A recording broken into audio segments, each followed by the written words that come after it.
नमस्कार दर्शक बंधु, आज हूँ जुलाई मास 9 तारिख बुधवार। आज दिन जागर टॉप 20 गुरुत्वपूर्ण खबर उपरे चलतु नजर पकाइबा। भिडियोटी को शेष पर्यंत देखंतु, मात्र किछि समय मध्य जानिपारे आज दिन जागर संपूर्ण खबर। ता पूर्व चैनल रे नुआ थिले चैनल को सब्सक्राइब करी पाखरे थिबा बेल आइकन को क्लिक करिया जरूरी, जहाँ फल प्रतिदिन लेटेस्ट न्यूज अपडेट आपण मैंने प्रथम देखिपारे। तो चलतु आज संपूर्ण खबर उपरे नजर पकाइबा। तो आज प्रथम खबर, कमुची हीराकुद जलभंडार जलस्तर 20टी गेट दे बन्या जल निष्कासित। बाम पटु 13टी और डाहाण पटु 7टी गेट दे बन्या जल निष्कासित हेउची। वर्तमान जलभंडार जलस्तर रही 707.85 फुट प्रति सेकेंड। जलभंडार 2,33,824 क्यूसेक जल प्रवेश करुछि। निष्कासित हेउची 3,32,491 क्यूसेक जल। महानदी मध्य को न जीवा पई लोकों को सतर्क करा जायछि। सेहीपरि महानदी तटवर्ती 12टी जिल्लार जिल्लापाल और एसीपी को मध्य सतर्क करा जायछि। परवर्ती खबर, मुंडली रे पहुंचला हीराकुदर प्रथम बन्या जल। धीरे धीरे फुलुची महानदी। मुंडली रे पहुंचला हीराकुदर प्रथम बन्या जल। वर्तमान 8000 क्यूसेक जल प्रभावित हेउची। धीरे धीरे जलस्तर वृद्धि पाइबा नै आशंका प्रकाश पाइछि। वर्तमान 80,000 क्यूसेक जल प्रभावित हेउची। प्रथम बन्या जल मुंडली रे पहुंचीबा परे धीरे धीरे फुलुची महानदी। वर्तमान महानदी रे 8000 क्यूसेक बन्या जल प्रभावित हेउथिया बेले धीरे धीरे जलस्तर वृद्धि पाउछि। आज राति सुधा 5 लाख क्यूसेक पानी मुंडली रे अतिक्रम करिवो बोली आकलन करा जायछि। परवर्ती खबर, जदि आपण माने सुना किनिबाकू जाउछंती ताहले नजर पकांतु आजिर सुना दर उपरे। जदि आपण माने सुना किनिबाकू जाउथिले ताहले नजर पकांतु आज ओडिशा समेत देशर प्रमुख सहर मानकरे केते रही सुना दर। आज भारतीय बाजार रे 24 कैरेट सुना 98,840 टंका रही। सेहीपरि 22 कैरेट सुना दर 90,600 टंका छुईची। सेहीपरि राजधानी भुवनेश्वर रे 24 कैरेट मूल्य 10 ग्राम पिछा 98,840 टंका रही बेले 22 कैरेट सुना मूल्य 90,600 टंका पहुंची। सेहीपरि मुंबई रे 24 कैरेट मूल्य 98,840 टंका और 22 कैरेट मूल्य 90,600 टंका रही। नुआ दिल्ली रे 24 कैरेट 98,990 टंका और 22 कैरेट 90,750 टंका रही। दक्षिण भारतर प्रमुख सहर चेन्नई रे 24 कैरेट मूल्य 98,840 टंका थिबा बेले 22 कैरेट मूल्य 90,600 टंका रही। पूर्व भारतर प्रमुख सहर कोलकाता रे यथाक्रमे 98,840 टंका और 90,600 टंका रही। अन्यपटे रूपा मूल्य किलो पिछा 1,10,000 टंका होईची। केमिति जानिबे सुनार शुद्धता जानतु। जदि आपण सुनार शुद्धता जांच करने चाहूँगी तेबे आपण BIS केयर ऐप रे जांच करि पारिबे। परवर्ती खबर, सरिला रत्न भंडार काम। सरिला रत्न भंडार काम उभय भितर और बाहर रत्न भंडार काम शेष होईची। पाखापाखि 95 दिन संरक्षण और मरामती काम चलीथिला। 332 घंटार मरामती और संरक्षण काम चलीथिला। मोट 15टी स्टेनलेस स्टील बॉक्स बीम लगा जाइछि। 520टी छोट बड़ पत्थर बदला करा जाइछि। छात को वाटर प्रूफ करा जाइछि। एबे आउ पानी गलिबो नाही। रत्न भंडार मरामती कार्य शेष परे एएसआई श्रीमंदिर प्रशासन को चाबी हस्तांतर करिछि। प्राय 200 किंबा 300 वर्ष पई रत्न भंडार मरामती कार्य करा जाइछि बोली श्रीमंदिर मुख्य प्रशासन अरविंद पाढ़ी सूचना दैछंती। 2024 जुलाई 14 रु भितर और बाहर रत्न भंडार खोला जाइथिला। रत्न अलंकार अस्थायी स्ट्रंग रूम को स्थानांतर करा जाइथिला। 16 डिसेम्बर 2024 रु आरंभ होइथिला रत्न भंडार मरामती कार्य। 6 मास धरी रत्न भंडार मरामती कार्य जारी रहिथिला। महाप्रभुଙ୍କ विभिन्न नीतिकांति और श्रद्धालुଙ୍କ समागम को दृष्टि रखी विभिन्न समय मरामती कार्य बंद रखा जाइथिला। 95 दिन धरी रत्न भंडार मरामती कार्य चलीथिया बेले 332 घंटा 47 मिनिट कार्य होईछि। परवर्ती खबर, मिनिमम बैलेंस को नहीं आसिला नुआ अपडेट। भारतर अनेक प्रमुख सरकारी बैंक ग्राहकों पई एक बड़ राहत घोषणा करिसंती। एबे सेविंग अकाउंट रे मिनिमम बैलेंस सर्वनिम्न जमा राशि रखिवा बाध्यतामूलक नुहे। एही निष्पत्ति अनुसार ग्राहक मानक मिनिमम बैलेंस रखि न पारिले जोरिमाना देबाको पड़िबो नाही। एही नुआ नियम जुलाई 1, 2025 रु कार्यकारी होईछि, जहाँ लक्ष लक्ष ग्राहकों को आर्थिक स्वस्ति प्रदान करिवो। जानन्तु केउं केउं बैंक गुड़िक एही नुआ नियम लागू करिसंती। Punjab national bank PNB, Canara bank, state bank of India SBI, bank of Baroda, Indian bank ଏବଂ ସେଣ୍ଟ୍ରାଲ ବ୍ୟାଙ୍କ ଅଫ୍ ଇଣ୍ଡିଆ ଭଳି ରାଷ୍ଟ୍ରାୟତ୍ତ ବ୍ୟାଙ୍କ ଗୁଡ଼ିକ ଏହି ନିଷ୍ପତ୍ତି ନେଇଛନ୍ତି। ପିଏନବି ଏବଂ କାନାରା ବ୍ୟାଙ୍କ ଦେଶର ପ୍ରଥମ ଓ ଦ୍ୱିତୀୟ ରାଷ୍ଟ୍ରାୟତ୍ତ ବ୍ୟାଙ୍କ ହେବା ସହ ଏହି ପଦକ୍ଷେପ ଗ୍ରହଣ କରିଛନ୍ତି। ଏସବିଆଇ ପୂର୍ବରୁ 2020ରେ ଏହି ନିୟମ ଲାଗୁ କରିଥିଲା, ଯାହା ଏହାର 44 କୋଟିରୁ ଅଧିକ ଗ୍ରାହକଙ୍କୁ ଉପକୃତ କରିଛି। ଜାଣନ୍ତୁ ଏହା ଲାଗୁ ହେବା ଦ୍ୱାରା ଗ୍ରାହକଙ୍କ ପାଇଁ କ'ଣ ଲାଭ। ଏହି ନୂଆ ନିୟମ ମାଧ୍ୟମରେ ଗ୍ରାହକମାନେ, ବିଶେଷ କରି ମହିଳା, କୃଷକ ଏବଂ ସାଧାରଣ ଖଟିଖିଆ ଲୋକମାନେ ଯେଉଁମାନେ ନିୟମିତ ଭାବେ ସେଭିଂ ଆକାଉଣ୍ଟରେ ନିର୍ଦ୍ଦିଷ୍ଟ ରାଶି ରଖିବାରେ ଅସୁବିଧାର ସମ୍ମୁଖୀନ ହେଉଛନ୍ତି, ସେମାନେ ଜୋରିମାନାରୁ ମୁକ୍ତି ପାଇବେ। ଏହା ବ୍ୟାଙ୍କିଂ ସେବାକୁ ଅଧିକ ସମାବେଶୀ କରିବ ଏବଂ ଲୋକମାନଙ୍କୁ ବ୍ୟାଙ୍କ ସେବା ସହ ଯୋଡ଼ି ରଖିବାକୁ ପ୍ରୋତ୍ସାହିତ କରିବ। ପରବର୍ତ୍ତୀ ଖବର, ହସ୍ପିଟାଲରୁ ସୁସ୍ଥ ହୋଇ ଡିସଚାର୍ଜ ହେଲେ ନବୀନ ପଟ୍ଟନାୟକ ଆଉ କିଛି ଦିନ ମୁମ୍ବାଇରେ ରହିବେ। ତେବେ ସର୍ଭାଇକାଲ ଆର୍ଥ୍ରାଇଟିସ୍ ସର୍ଜରୀ ପରେ ସମ୍ପୂର୍ଣ୍ଣ ସୁସ୍ଥ ହୋଇ ହସ୍ପିଟାଲରୁ ଡିସଚାର୍ଜ ହେଲେ ନବୀନ ପଟ୍ଟନାୟକ। ସୁସ୍ଥ ହେବା ସହ ସ୍ୱାଭାବିକ ଚଲାବୁଲା କରୁଥିବାରୁ ସ୍ୱାସ୍ଥ୍ୟ ପରୀକ୍ଷା ପରେ ଡିସଚାର୍ଜ କରାଯାଇଛି। ଜୁନ୍ 22ରେ ମୁମ୍ବାଇର କୋକିଳାବେନ ଧୀରୁଭାଇ ଅମ୍ବାନୀ ହସ୍ପିଟାଲରେ ତାଙ୍କର ଅସ୍ତ୍ରୋପଚାର ହୋଇଥିଲା। ଏବେ ନିୟମିତ ଫିଜିଓଥେରାପି କରିବାକୁ ପଡ଼ିବ। ଡିସଚାର୍ଜ ପରେ ନିୟମିତ ଫିଜିଓଥେରାପି କରିବାକୁ ପଡ଼ିବ ବୋଲି ପୂର୍ବରୁ କହିଥିଲେ ଡକ୍ଟର ରମାକାନ୍ତ ପଣ୍ଡା। ଆଉ କିଛି ଦିନ ମୁମ୍ବାଇରେ ରହିବେ ନବୀନ। ପରବର୍ତ୍ତୀ ଖବର, କେଦାରନାଥ ଯାତ୍ରା ବନ୍ଦ ହେଲା କେଦାରନାଥ ଯାତ୍ରା। ପ୍ରବଳ ବର୍ଷା ଯୋଗୁଁ ପ୍ରଶାସନ ନେଲା ଏଭଳି ନିଷ୍ପତ୍ତି। ପ୍ରବଳ ବର୍ଷାରେ ବେହାଲ ହୋଇପଡ଼ିଛି ହିମାଚଳ ପ୍ରଦେଶ, ଉତ୍ତରାଖଣ୍ଡ ଭଳି ରାଜ୍ୟ। ପ୍ରବଳ ବର୍ଷା ଯୋଗୁଁ କେଦାରନାଥ ଯାତ୍ରା ବନ୍ଦ କରାଯାଇଛି। ପ୍ରବଳ ବର୍ଷା ଯୋଗୁଁ ଯାତ୍ରୀଙ୍କୁ ସୋନପ୍ରୟାଗ ଏବଂ ଗୌରୀକୁଣ୍ଡରେ ଅଟକା ଯାଇଛି। ପାଣିପାଗ ବିଭାଗ ଆଜି ରୁଦ୍ରପ୍ରୟାଗ ଏବଂ ଚାମେଲି ଜିଲ୍ଲା ପାଇଁ ପ୍ରବଳ ବର୍ଷା ହେବାର ସତର୍କତା ଜାରି କରିଛି। ଉତ୍ତରାଖଣ୍ଡର ରୁଦ୍ରପ୍ରୟାଗ ଏବଂ ଆଖପାଖ ଅଞ୍ଚଳରେ ପ୍ରବଳ ବର୍ଷା ଯୋଗୁଁ ଅଳକନନ୍ଦା ନଦୀର ଜଳସ୍ତର ବୃଦ୍ଧି ପାଇଛି। ତଥାପି ନଦୀ ଏବେ ବି ବିପଦ ସଂକେତ ତଳେ ପ୍ରଭାବିତ ହେଉଛି। ଭୂସ୍ଖଳନ ପରେ ବଦ୍ରିନାଥକୁ ଯିବା ରାସ୍ତା ମଧ୍ୟ ବନ୍ଦ ହୋଇଯାଇଛି। ଗୌରୀକୁଣ୍ଡରେ ରାସ୍ତା ସଫା କାର୍ଯ୍ୟ ଜାରି ରହିଛି, ଯାହାଦ୍ୱାରା ଯାତ୍ରା ଶୀଘ୍ର ଆରମ୍ଭ ହୋଇପାରିବ। ଉତ୍ତରାଖଣ୍ଡରେ ପ୍ରବଳ ବର୍ଷା ଜାରି ରହିଛି। ଏହି କାରଣରୁ ଭୂସ୍ଖଳନ ଘଟଣା ମଧ୍ୟ ସାମ୍ନାକୁ ଆସୁଛି। ନିକଟରେ ପ୍ରବଳ ବର୍ଷା ଯୋଗୁଁ ସୋନପ୍ରୟାଗ ଭୂସ୍ଖଳନ ହୋଇଥିଲା, ଯେଉଁଥିରେ କେଦାରନାଥରୁ ଫେରୁଥିବା 40ରୁ ଅଧିକ ଶ୍ରଦ୍ଧାଳୁ ଫସି ଯାଇଥିଲେ। ଏସଡିଆରଏଫ୍ ଟିମ୍ ସୋନପ୍ରୟାଗ ଭୂସ୍ଖଳନ ଅଞ୍ଚଳ ନିକଟରେ ଫସି ରହିଥିବା 40 ଜଣ ଶ୍ରଦ୍ଧାଳୁଙ୍କୁ ସଫଳତା ସହ ଉଦ୍ଧାର କରିଛି। ଉତ୍ତରାଖଣ୍ଡରେ ନିରନ୍ତର ବର୍ଷା ଯୋଗୁଁ ଅନେକ ଅଞ୍ଚଳରେ ବିଦ୍ୟୁତ୍ ଯୋଗାଣ ମଧ୍ୟ ବାଧାପ୍ରାପ୍ତ ହୋଇଛି।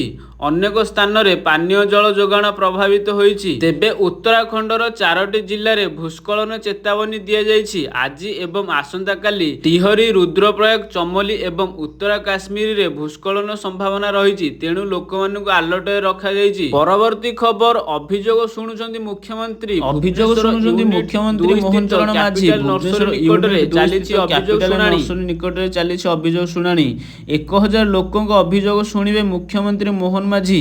ଅଭିଯୋଗ ପତ୍ର ଗ୍ରହଣ କରି ସମସ୍ୟା ସମାଧାନ ପାଇଁ ପଦକ୍ଷେପ ନେବେ। ଲୋକଙ୍କ ସମସ୍ୟା ସମାଧାନ ଦିଗରେ ଏକ ଶୃଙ୍ଖଳିତ ଓ ସମୟୋଚିତ ବ୍ୟବସ୍ଥା ସୃଷ୍ଟି ପାଇଁ ମୁଖ୍ୟମନ୍ତ୍ରୀ ଏହି ପଦକ୍ଷେପ ନେଇଛନ୍ତି। ବିଭିନ୍ନ ସମୟରେ ସେ ଲୋକଙ୍କ ସହିତ ସହଜରେ ମିଶୁଛନ୍ତି, ସୁଖ ଦୁଃଖ ହେଉଛନ୍ତି ଏବଂ ଅଭିଯୋଗ ଗୁଡ଼ିକର ସମାଧାନ ପାଇଁ ଆଶ୍ୱାସନା ମଧ୍ୟ ଦେଉଛନ୍ତି। ଲୋକଙ୍କ ସମସ୍ୟା ସମାଧାନ ଦିଗରେ ଏକ ଶୃଙ୍ଖଳିତ ଓ ସମୟୋଚିତ ବ୍ୟବସ୍ଥା ସୃଷ୍ଟି ପାଇଁ ମୁଖ୍ୟମନ୍ତ୍ରୀ ଏହି ପଦକ୍ଷେପ ନେଇଛନ୍ତି। ପରବର୍ତ୍ତୀ ଖବର, ଡାଇରିଆ ନେଲା 2 ଜୀବନ, ମେଡିକାଲରେ ଚିକିତ୍ସିତ ହେଉଛନ୍ତି 12 ଜଣ। ଗୋଟିଏ ପରେ ଗୋଟିଏ ପରିବାର ଆକ୍ରାନ୍ତ ହେଉଛନ୍ତି ଡାଇରିଆରେ। ଏପରି 12 ଜଣ ଆକ୍ରାନ୍ତ ହୋଇ ପଡ଼ିଥିବା ବେଳେ 2 ଜଣଙ୍କ ଜୀବନ ମଧ୍ୟ ଚାଲିଯାଇଛି। ଏହା ଦେଖିବାକୁ ମିଳିଛି ଗଞ୍ଜାମ ଜିଲ୍ଲା ଦିଗପହଣ୍ଡି ବ୍ଲକ ଏକ୍ସ ଟିକରପଡ଼ା ପଞ୍ଚାୟତ ଉସ୍ତପଲ୍ଲୀ ଗାଁରେ। 4 ଦିନ ତଳେ ଦାସଶବର ନାମକ ବ୍ୟକ୍ତିଙ୍କ ମୃତ୍ୟୁ ଘଟିଥିଲା। ଗତକାଲି 10 ଜଣ ବ୍ୟକ୍ତି ଆକ୍ରାନ୍ତ ହୋଇ ଦିଗପହଣ୍ଡି ଓ ବ୍ରହ୍ମପୁର MKCGରେ ଚିକିତ୍ସିତ ହେଉଛନ୍ତି। ଗତକାଲି ରାତିରେ ଆଉ ଜଣେ ଯୁବକ ପ୍ରକାଶ ରଇତଙ୍କୁ ଦିଗପହଣ୍ଡି ମେଡିକାଲରେ ଚିକିତ୍ସା ପାଇଁ ଆଣିବା ପରେ ମୃତ୍ୟୁ ଘଟିଥିଲା। ଆଜି ପୁଣି 2 ଜଣ ଆକ୍ରାନ୍ତ ହୋଇ ମେଡିକାଲରେ ଚିକିତ୍ସା ହେଉଛନ୍ତି। ସ୍ୱାମୀଙ୍କୁ ହରାଇ ଦୁଃଖରେ ପଡ଼ିଛନ୍ତି ପତ୍ନୀ। ଖବର ପାଇ ବିଧାୟକ ସିଦ୍ଧାନ୍ତ ମହାପାତ୍ର ଓ ସ୍ଥାନୀୟ ପ୍ରଶାସନ ଗତକାଲି ଗାଁରେ ପହଞ୍ଚିଥିଲେ ଲୋକଙ୍କ ସହିତ ଆଲୋଚନା କରିଥିଲେ। ମୁଖ୍ୟତଃ ପାଣି ସମସ୍ୟା ଯୋଗୁଁ ଏହା ବ୍ୟାପୁଥିବା କହିଛନ୍ତି ସମାଜସେବୀ। ପ୍ରକାଶ ରହିତ ଶବକୁ ବ୍ୟବଚ୍ଛେଦ ପାଇଁ ବ୍ରହ୍ମପୁର ଏମ୍ଟି ପଠାଯାଇଛି। ରିପୋର୍ଟ ଆସିବା ପରେ କାରଣ ଜଣାପଡ଼ିବ ବୋଲି କହିଛନ୍ତି ସ୍ୱାସ୍ଥ୍ୟ ବିଭାଗ। ଦିଗପହଣ୍ଡି ମେଡିକାଲକୁ 140 ଜଣ ବ୍ୟକ୍ତି ଝାଡ଼ାବାନ୍ତିରେ ଗଜପତିଠାରୁ ଆରମ୍ଭ କରି ବିଭିନ୍ନ ଅଞ୍ଚଳରୁ ଆସୁଛନ୍ତି ବୋଲି କହିଛନ୍ତି ଦିଗପହଣ୍ଡି ବ୍ଲକ ମେଡିକାଲ ସୁପରିଟେଣ୍ଡେଣ୍ଟ। ଆଜି ଜିଲ୍ଲା ମୁଖ୍ୟ ଚିକିତ୍ସା ଅଧିକାରୀ ଓଡିଏମ୍ ଗାଁରେ ପହଞ୍ଚି ପ୍ରତିଷେଧକ ବ୍ୟବସ୍ଥା ପାଇଁ ଆଲୋଚନା କରିଛନ୍ତି। ପରବର୍ତ୍ତୀ ଖବର, କଟଅଫ ମାର୍କ ଆଗରେ ରେଭେନ୍ସା, କଳା ବିଜ୍ଞାନ ବାଣିଜ୍ୟରେ ଆଗରେ ରେଭେନ୍ସା। ପ୍ରକାଶ ପାଇଲା ଯୁକ୍ତ 2 କଟଅଫ ମାର୍କ। ତେବେ କଟଅଫ ମାର୍କରେ ଆଗରେ ରହିଛି ରେଭେନ୍ସା ବିଶ୍ୱବିଦ୍ୟାଳୟ। କଳା ବିଜ୍ଞାନ ଏବଂ ବାଣିଜ୍ୟରେ ରେଭେନ୍ସା ଆଗରେ ରହିଛି। କଳାରେ 81.33% ଥିବାବେଳେ ବିଜ୍ଞାନରେ 91.83% ଏବଂ ବାଣିଜ୍ୟରେ 80.20% କଟଅଫ ମାର୍କ ରହିଛି। ସେହିପରି ଚଳିତ ବର୍ଷ 3 ପର୍ଯ୍ୟାୟରେ ଯୁକ୍ତ 3 ନାମଲେଖା ଶେଷ ହୋଇଛି। ଆଜିଠାରୁ ୱେଟିଂ ଲିଷ୍ଟ ଓ ସ୍ପଟ୍ ନାମଲେଖା ପାଇଁ ଆବେଦନ ଆରମ୍ଭ ହେବ।